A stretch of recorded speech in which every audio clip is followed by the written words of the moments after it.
दानिश का selection one विभाग के वन रक्षक के पद पर हुआ था, तो पिथौरागढ़ के सरकारी कॉलेज में उसको रहने के लिए एक घर दिया गया था। वो अपनी पत्नी और 5 साल की बेटी राशि के साथ वहां रहने चला गया था। शुरू में थोड़ी बहुत परेशानी ज़रूर हुई, लेकिन धीरे धीरे सब कुछ मन मुताबिक होने लगा। दानिश सुबह 9 बजे अपने घर से ऑफिस जाता और शाम को 4 बजे तक वापस घर आ जाता। पूरा का पूरा इलाका जंगल जैसा था, तो वहाँ पर कोई आसपास सामान खरीदने की व्यवस्था नहीं थी। इसलिए शॉपिंग के लिए वहाँ से लगभग 10 किलोमीटर दूर जाना पड़ता था। लगभग 2 महीने बाद एक दिन राशि टेडी बियर खिलौने के लिए काफ़ी जिद करके रोने लगी। राशि की मम्मी उसको बार बार ये कहकर शांत कर रहे थे कि पापा शाम 4 बजे तक आ जाएंगे, तब हम लोग मार्केट से टेडी बियर खरीदने चलेंगे। राशि की मम्मी राशि को बहला फुसला कर घर के बाहर टहल रहे थे, लेकिन फिर भी राशि जिद कर ही जा रहे थे। तभी एक आदमी जिसके गले पर एक काला निशान बना हुआ था, वो सामने की तरफ से पैदल जा ही रहा था। राशि के रोने की आवाज़ सुनकर वो रुककर उसे बड़े गौर से देखने लगा और काफ़ी देर तक उसको देखता ही रहा। फिर थोड़ा भावुक होकर राशि की मम्मी को आवाज़ देते हुए बोला, मैडम मैडम। राशि की मम्मी उसकी बात को सुनकर उसके पास जाते हुए कहती है, जी कहिए। वो आदमी हाथ जोड़कर कहता है, जी मैडम, आप लोग यहाँ पर नए मालूम पड़ते हैं। आपकी बच्ची काफ़ी रो रही है, क्या मैं आपके लिए कुछ काम कर सकता हूँ? राशि की मम्मी थोड़ा अजीब नज़रों से उसे देखते हुए कहती है, देखिए भाई साहब, मैं आपको नहीं जानती, मुझे माफ़ करिएगा। इतना सुनते ही वो आदमी निवेदन वाले भाव से कहता है, मैडम मेरा घर यहीं सामने ही है, देखिए। इशारा करते हुए वो दिखाता है, मैं खिलौने वाला हूँ। खिलौने वाला मतलब मैं खिलौना बनाकर बेचता हूँ। इतना सुनते ही राशि की मम्मी बहुत खुश होकर कहती है, क्या आपके पास टेडी बियर है? वो आदमी मुस्कुराते हुए कहता है, जी जी है ना, मैं अभी लेकर आता हूँ। इतना कहते ही आदमी दौड़ते हुए अपने घर की तरफ जाता है और देखते ही देखते वो एक बहुत सुंदर सा और बड़ा सा टेडी बियर लेकर वहाँ पहुँच जाता है और राशि को देते हुए राशि को देखकर थोड़ा सा दुलार भी करता है। राशि की मम्मी उसे पैसा देने लगती है, तो वो भड़कते हुए कहता है, मैडम आप मुझे शर्मिंदा ना करें, मैं भी एक पिता के जैसा ही तो हूँ। इतना कहते ही उसकी आंखें भर आती हैं। राशि की मम्मी उसे सांत्वना देने की कोशिश करती है, लेकिन वो आदमी रोता हुआ वहाँ से चला जाता है। ये सब देखकर राशि की मम्मी बहुत दुखी होती है, लेकिन इन सब से अनजान राशि उस टेडी बियर को पाकर उसके साथ खेलने लगती है। उस दिन समय इसी तरह से हंसी खुशी से गुजर रहा था। शाम को दानिश जब घर आता है तो वो राशि को टेडी बियर के साथ खेलता देखकर बहुत खुश होता है, लेकिन साथ ही राशि की मम्मी से टेडी बियर खरीदने के बारे में पूछता है। राशि की मम्मी उसे सब कुछ बता देती है।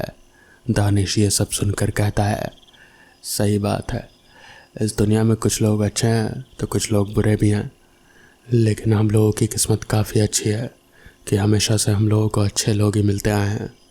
वैसे खिलौने वाले से एक बात याद आई।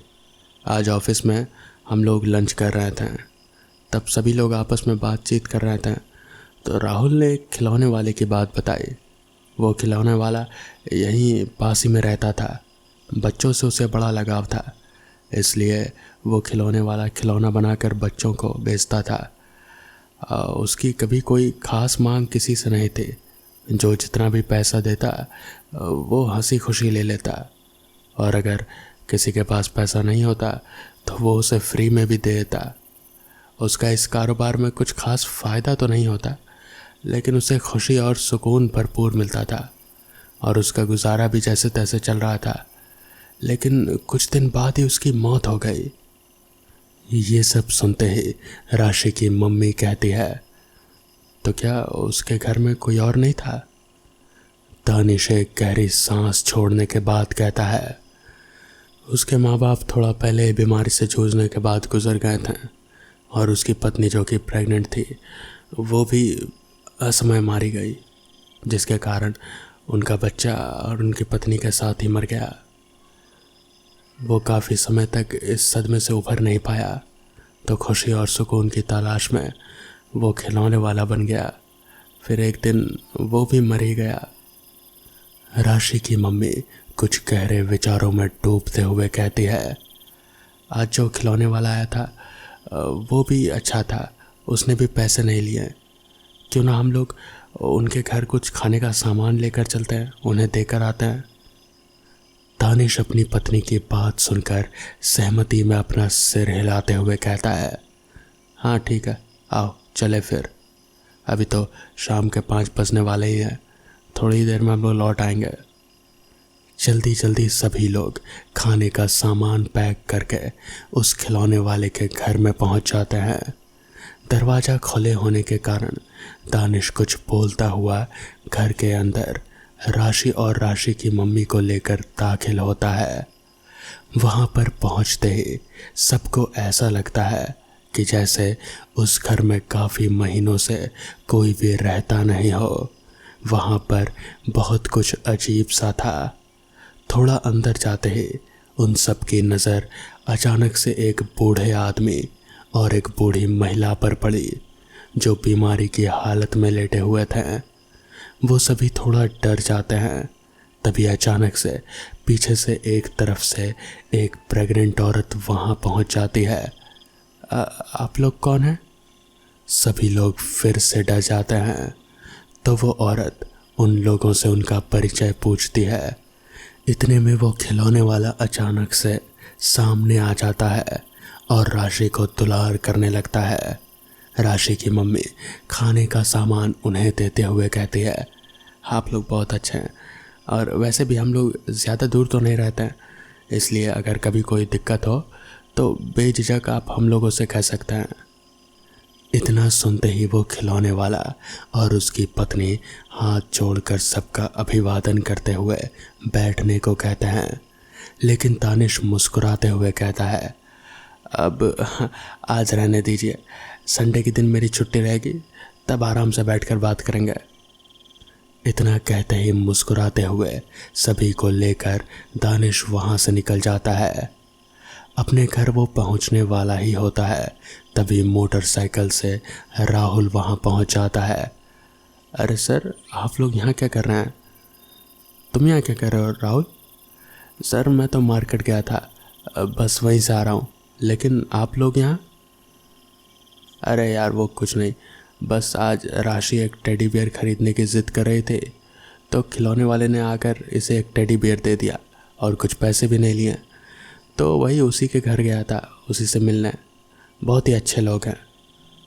इस पर राहुल बड़े ही आश्चर्य से पूछता है, अच्छा सर, उनका घर कहाँ पर है? हाथ से इशारा कहते हुए दानिश कहता है, वो रहा, बूढ़े माता पिता, एक प्रेग्नेंट वाइफ और एक खिलौने वाला, यही ना? तो इस पर दानिश कहता है, हाँ हाँ, ऐसा मतलब तुम भी उन्हें जानते हो?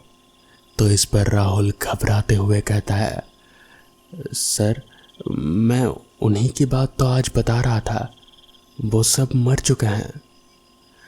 इस पर दानिश राहुल की ओर सदमे से देखता है, मगर ऐसा कैसे हो सकता है, अभी तो हम लोग उनसे मिलकर आ रहे हैं।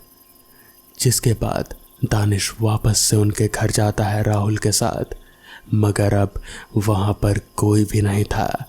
पूरे घर में धूल जमी पड़ी थी, मानो वहाँ कई महीनों से कोई नहीं रहता हो। उस दिन के बाद से वो खिलौने वाला और उसका परिवार कभी किसी को नज़र नहीं आया। तो दोस्तों, ये थी आज की पहली कहानी। तो चलिए बढ़ते हैं आज की दूसरी कहानी की ओर। ये कहानी मुझे मेरे दादाजी ने बहुत साल पहले सुनाई थी। रात का वक्त था, काला घना अंधेरा चारों ओर फैला हुआ था। हाड़ कपा देने वाली शीत की लहर चल रहे थे। सड़क पर सन्नाटा पसरा हुआ था। पीपला गांव के सभी लोग अपने अपने घरों में रजाई में दुबके पड़े थे। हल्की हल्की अब बारिश भी शुरू हो चुकी थी। पीपला गांव से कुछ ही दूरी पहले सीगल पैलेस था। कहते थे कि इसे अंग्रेजों ने बनवाया था। सीगल पैलेस के आसपास शमशान घाट और जंगलों के अलावा कुछ भी नहीं था। राकेश अपनी दोस्त की शादी से अपने गांव बाइक से लौट रहा था कि अचानक सीगल पैलेस के पास उसकी बाइक खराब हो गई। राकेश ने जब आसमान की तरफ नज़र दौड़ाई तो उसे एक भी तारा नज़र नहीं आया।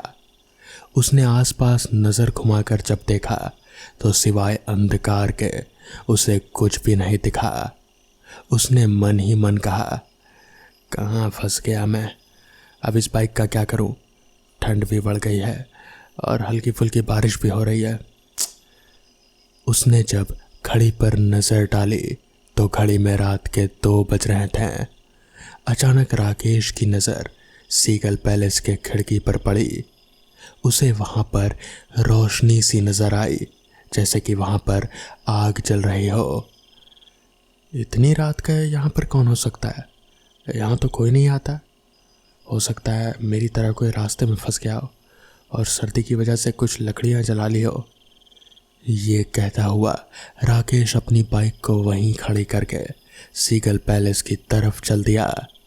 राकेश जैसे ही सीगल पैलेस के अंदर पहुंचा तो उसने देखा कि एक व्यक्ति आंखें बंद किया हुआ बहुत ही धीमी आवाज़ में कोई मंत्र पढ़ रहा था। उस व्यक्ति ने अपने चारों तरफ से लाल रंग का घेरा बना रखा था। मंत्र पढ़ते पढ़ते बीच बीच में वो आग के ऊपर कुछ फेंक भी रहा था। उसके चेहरे पर एक अजीब सी शैतानियत सवार थी।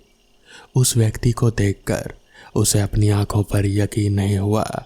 उससे रहा नहीं गया और उसने चीख कर कहा, ये आप क्या कर रहे हैं? आपसे मना किया था ना, उसके बावजूद भी आप अपनी हरकतों से बाज नहीं आए। आप जानते हो ना कि इस हरकत से सर्वनाश हो सकता है। आप अपने गंदे और घिनौने मकसद के लिए ये जगह आपने चुनी। किसी को भी इस पर शक नहीं होगा। कौन सोच सकता है कि सीगल पैलेस के अंदर कोई इस घिनौने काम को कर रहा है? इतना बोलकर राकेश गुस्से से उस घेरे के अंदर घुस तंत्र साधना में लीन उस व्यक्ति से अचानक आंखें खोल ली।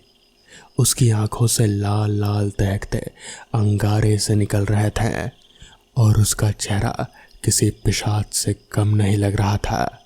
ये सब देखकर राकेश के रोंगटे खड़े हो गए। उस व्यक्ति ने चिल्लाकर राकेश को कहा, बेवकूफ़, ये तूने क्या कर दिया? इस गोल घेरे के अंदर आकर तूने मेरी सिद्धि को खराब कर दिया। अब इसका नतीजा क्या निकलेगा मुझे भी नहीं पता। उस व्यक्ति ने इतना कहा ही था कि अचानक जलती हुई लकड़ियां बुझ गई।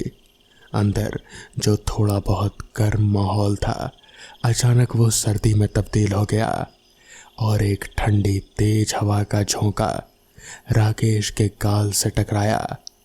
अंदर इतना घना अंधेरा हो गया कि राकेश और वो व्यक्ति एक दूसरे की शक्ल भी नहीं देख सकते थे कि अचानक उस आदमी की चीख राकेश के कानों से टकराई। राकेश अपनी पूरी ताकत लगाकर वहां से भागने लगा। वो सीगल पैलेस के बाहर पहुंचा ही था कि अचानक उसने बाहर किसी को खड़ा हुआ पाया। आसमान अब बिल्कुल साफ हो चुका था। तारे निकल रहे थे। चांद अपने पूरे शबाब पर था। राकेश का चेहरा देख सकता था। राकेश के सामने एक बेहद ही सुंदर लड़की खड़ी थी। उसके होंठ सुर्ख गुलाबी हो रहे थे। काली साड़ी में वो लड़की किसी अप्सरा से कम नहीं लग रहे थे। राकेश उसे देखकर सब कुछ जैसे भूल ही गया और उसकी खूबसूरती में सम्मोहित होता जा रहा था। वो बस उसे ही घूरे जा रहा था। अचानक उस लड़की ने राकेश को कहा, क्या देख रहे हो राकेश? क्या तुमने कभी कोई सुंदर लड़की नहीं देखी? तुम्हें मेरा नाम कैसे पता? मुझे तुम्हारे बारे में सब पता है राकेश। तुम्हारी एक सुंदर बीवी है और एक बेटा भी है, लेकिन तुम मेरे बारे में इतना सब कुछ कैसे जानती हो? मैंने तुम्हें आज से पहले कभी इस गांव में देखा भी नहीं। वो सब बातें छोड़ो राकेश और मेरी आंखों में देखो। क्या तुम्हें कुछ महसूस हो रहा है? उस लड़की की आवाज़ में पता नहीं क्या सम्मोहन था कि राकेश उसमें समाता जा रहा था। वो सब कुछ भूल चुका था कि कुछ पहले ही उसके साथ क्या घटना घटी थी। राकेश अब उस लड़की को देखकर बेकाबू सा होने लगा। तुमने अपना नाम तो बताया ही नहीं। तुम्हारा नाम क्या है? मेरा एक नाम नहीं है राकेश। तुम जिस नाम से चाहो मुझे बुला सकते हो। राकेश ने बिना देरी किए उस लड़की को अपनी बाहों में भर लिया। बाहों में भरते ही राकेश अपनी मस्ती में खो गया। वो ये भी देखना भूल गया कि उस लड़की का चेहरा अब सुंदर नहीं था, बल्कि उसके खूबसूरत हाथों में नाखून की जगह बड़े बड़े दो पंजे थे और उसके दांत किसी भेड़िया की तरह अचानक से बड़े हो गए। देखते ही देखते उस लड़की ने अपने दांत राकेश के गर्दन में गाड़ दिए और राकेश की दिल दहला देने वाली चीख पूरे सन्नाटे में गूंज गई। अगले दिन राकेश की लाश नग्न अवस्था में सीगल पैलेस के बाहर सड़क पर पड़ी हुई मिली। चारों तरफ पिपला गांव के लोग मौजूद थे। राकेश की लाश को देखकर ऐसा लग रहा था जैसे कि उसके बदन के सारे खून का एक एक कतरा तक निचोड़ लिया गया हो। उसकी आंखें फटी हुई थी, जैसे कि उससे कोई बहुत ही भयानक चीज़ देख ली हो। अपनी भयानक आंखों से राकेश की बीवी बुरी तरह से रो रहे थे। गांव के मुखिया ने तांत्रिक भैरवनाथ को यहाँ पर बुलवाया था। भैरवनाथ ने जैसे ही राकेश को देखा वो पूरी तरह से चीखने लगा, अनर्थ, घोर अनर्थ, यह अनर्थ है, ये कैसे संभव हो सकता है? तो इस पर गांव का मुखिया बोला, ये कैसी बातें कर रहे हैं आप? कैसा अनर्थ बाबा? नादान, ये तुझे राकेश की लाश नहीं देख रही है? इसके शरीर का एक भी खून का कतरा भी चूसा गया है। तुझे नहीं पता कि इसके साथ क्या हुआ? देख, इसकी लाश कैसे सफ़ेद पड़ी हुई है, इसकी आंखें कैसे फटी हुई है, मगर आसपास खून का एक कतरा भी मौजूद नहीं है, जैसे किसी ने पूरा खून चूस लिया हो। भूत पिशाच कोई भी इंसान का खून नहीं पीते हैं। बाबा, मैं आपकी बात का मतलब समझा नहीं। आप क्या क्या कहना चाहते हैं? यहाँ पर किसी ने सिद्धि की है, वो अपनी सिद्धि में विफल हुआ है या फिर कुछ और दिक्कत आई होगी, उसका परिणाम राकेश को भुगतना पड़ा। तभी अचानक भैरवनाथ फटी फटी आंखों से इधर उधर देखने लगा। तो मुखिया ने उससे कहा, आप क्या देख रहे हैं बाबा? तो इस पर भैरवनाथ ने कहा, क्या यहाँ पर सिर्फ एक ही लाश मिली है? हाँ बाबा, सुबह होते ही पता चला कि यहाँ पर राकेश मरा पड़ा है। राकेश हमारे ही गांव का है, लेकिन हमारी समझ में नहीं आता बाबा कि आपके चेहरे पर इतनी परेशानी क्यों है। क्योंकि अब जो यहाँ पर होने वाला है उससे सिर्फ तुम सबको परेशानी ही आएगी और अनर्थ आएगा। मुखिया, किसी ने उसे बुला लिया है। किसे बाबा, किसे? यक्षिणी को। इस तरह से इंसान का खून सिर्फ यक्षिणी ही पी सकती है, कोई और नहीं। यक्षिणी का नाम सुनकर वहां पर मौजूद सभी लोग भयभीत नजर आने लगे। तो मुखिया बोला, अब अब क्या होगा बाबा? अब हम क्या कर सकते हैं? इतना आसान नहीं है मुखिया। यक्षिणी को जिसने बुलाया है वही उसे वापस भेज सकता है। भगवान से प्रार्थना करो कि अगर वो आदमी जिंदा है तो हमें उसे ढूंढना होगा, और अगर वो मर गया तो तुम सब भी अपनी मौत पक्की समझो। यहाँ पर मुझे और कोई चारा नजर नहीं आ रहा। पर बाबा, आप इतने सिद्ध पुरुष हैं, आप क्या आप उस यक्षिणी को काबू में नहीं कर सकते हैं? ये कोई मजाक नहीं है मुखिया। तुम्हें यक्षिणी की ताकत का कोई अंदाजा भी नहीं है। एक यक्षिणियाँ कई प्रकार की हो सकती हैं, मगर राकेश की लाश को देखकर मैंने अंदाजा लगा लिया कि ये यक्षिणी बहुत ही शक्तिशाली है और ये कुछ भी कर सकती है। हो सकता है कि वो यहीं पर अभी मौजूद हो, किसी और की शक्ल में। भैरवनाथ की बात सुनकर सभी लोग जो वहां पर डर कर जमा थे एक दूसरे को डर की निगाहों से देखने लगे। कुछ वक्त बाद पुलिस आई और लाश को लेकर चली गई। गांव वालों को कुछ भी समझ में नहीं आ रहा था कि अब क्या करना चाहिए। उस दिन के बाद से 2-4 लाशें और मिली। डर के मारे कई लोगों ने गांव छोड़ दिया, और इसी के साथ मेरे दादाजी ने भी अपने परिवार के साथ उस गांव को छोड़ दिया। उस गांव के साथ क्या हुआ वो आज भी एक रहस्य है।